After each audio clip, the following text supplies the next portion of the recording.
সম্মানিত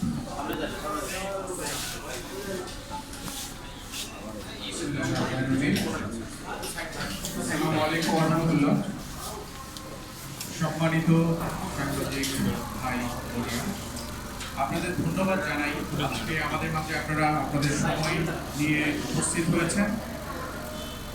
সবচেয়ে বড় বিষয়টা হচ্ছে আমাদের সভাপতি ইতিমধ্যে আপনাদের কাছে স্টিলের বিদ্যুতের বৃদ্ধির যে প্রভাব এই সেক্টরের উপরে সেটা তুলে ধরেছে। আমি একই জিনিস পুনরাবৃত্তি করব না।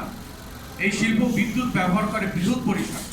আপনারা জানেন যেহেতু 33 KVA 1,32,000, 2,30,000 স্পেশাল কানেকশন বাংলাদেশের 3টা প্রতিষ্ঠান করে থাকে। তো এই বড় যে ডেডিকেটেড লাইন আমরা নিজস্ব অর্থায়নে কিন্তু এই ডেডিকেটেড লাইন সাবস্টেশন থেকে গভর্নমেন্টের নিজস্ব অর্থায়নে ক্যাবেল নিজেদের মাটির নিচে আন্ডার ট্রেন করে তারপরে এই ক্যাবেল নিয়ে আমাদের ফ্যাক্টরিগুলো কানেকশন দেওয়া হয়ে থাকে এবং এইখানে কোনো ধরনের বিদ্যুতের সিস্টেম লস নাই, অপচয় নেই। অথচ এর উপর মাসিক ডিমান্ড চার্জ, বিলের উপর 5% ভ্যাট, যেটা আমাদের কোনো অ্যাডজাস্ট করার কোনো সুযোগই নেই। কারণ আমাদের সেক্টরটা হচ্ছে ট্যারিফ বেস সেক্টর। এর আগেও আমি একবার প্রেস কনফারেন্সে বিষয়গুলো তুলে ধরেছি আমাদের গণশুনানির আগে। কিন্তু আসলে সরকারের যারা নীতি নির্ধারক ওনারা আসলে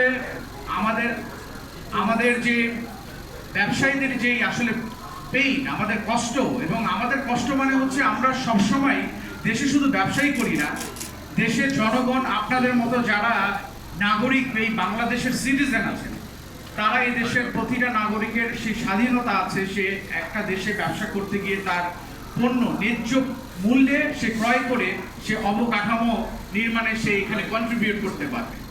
একটা দেশের অবকাঠামো উন্নয়ন ঘটবে শুধু দেশের জনগণ ভোগ করবে তা না, সরকারকেও এখান থেকে এই সেক্টর থেকে হাজার হাজার কোটি টাকা কিন্তু সরকার রেভিনিউ পাচ্ছে।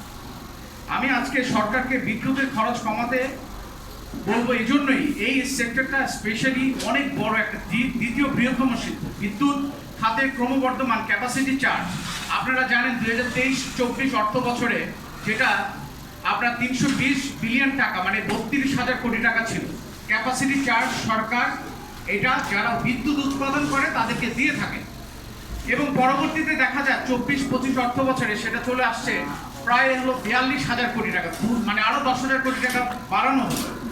ওনারা এই বিষয়টা কতটুকু আমলে নিয়েছেন সরকার, যে এই ক্যাপাসিটি চার্জ প্রতি বছর 42,000 কোটি টাকা, এটা আমাদের টাকা, সে বিদ্যুৎ খাতে সে কি ওনাদেরকে ক্যাপাসিটি চার্জ হিসেবে দিয়ে দিচ্ছেন।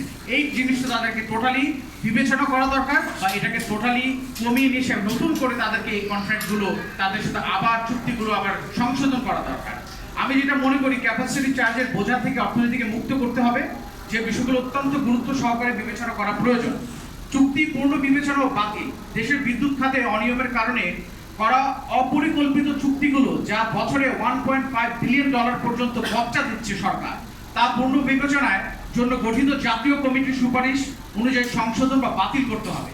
2, ইজারা বা রেন্টাল বিদ্যুৎ কেন্দ্র থেকে প্রস্থান, যেমন কুইক রেন্টাল বিদ্যুৎ কেন্দ্রের মেয়াদ শেষ হয়েছে, সেগুলো চুক্তি নবায়ন না করে ক্রমান্বয়ে পুরোপুরি বন্ধ করে দেওয়া উচিত। আমি এটা মনে করি। বিদ্যুৎ রিজার্ভ মার্জিন কমান, চাহিদা উৎপাদনের ভারসাম্যহীনতা দূর করতে একটি যৌক্তিক রিজার্ভ মার্জিন 25%-এর নিচে নিয়ে আসা উচিত এবং নতুন করে আপনার হচ্ছে জ্বালানি ভিত্তিক বিদ্যুৎ কেন্দ্র না বসানো, জ্বালানি বহুমুখীকরণ, নবায়নযোগ্য জ্বালানি, তরল জ্বালানি, এলএনজি নির্ভরতা কমিয়ে নবায়নযোগ্য পরিবেশ বান্ধব জ্বালানি সম্প্রসারণের দীর্ঘমেয়াদী বিনিয়োগ বাড়াতে হবে।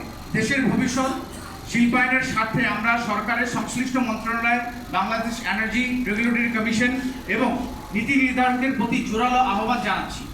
বিদ্যুতের সাম্প্রতিক মূল্য বৃদ্ধির সিদ্ধান্ত অবিলম্বে পূর্ণ বিবেচনা করা হোক এবং মূল্যহার পুনর্বহাল করা হোক। এই শিল্পকে রক্ষা করা মানে জাতীয় অর্থনীতিকে রক্ষা করা। আজ আমি সরকারে ও জাতির কাছে কিছু প্রশ্ন রাখতে চাই।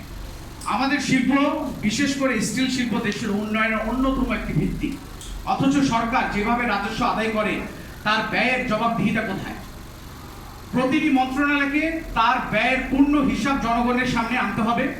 আমরা লোকসানের মধ্যেও শিল্প টিকিয়ে রাখছি, কিন্তু আমাদের দেওয়া রাজস্ব সঠিকভাবে ব্যবহার হচ্ছে কিনা তা জানা আমাদের অধিকার রয়েছে এবং জনগণের অধিকার রয়েছে। সরকারকে জবাবদিহি করতে হবে। পাশাপাশি আমরা চাই সরকার ব্যবসায়ীদের সাথে আলোচনায় বসুক। শুধু সমস্যা শুনলেই চলবে না, এই শিল্প ব্যবসায়ীদের কাছ থেকে সমাধানের পথটাও সরকারকে জানতে হবে। কারণ আমরা ব্যবসা পরিচালনা করি, আমরা সমস্যা যখন ফেস করি এটা সমাধানের রাস্তাটা আমরা জানি, আমাদের কাছ থেকে তারা সমাধানটা শুনতে হবে। সরকার ব্যবসায়ীদেরকে যৌথ উদ্যোগেই এই শিল্প জাতীয় অর্থনীতি রক্ষা পাবে। দেশের শিল্পকে শক্তিশালী করা মানে বাংলাদেশের ভবিষ্যৎকে শক্তিশালী করা। আপনাদের সকলকে ধন্যবাদ।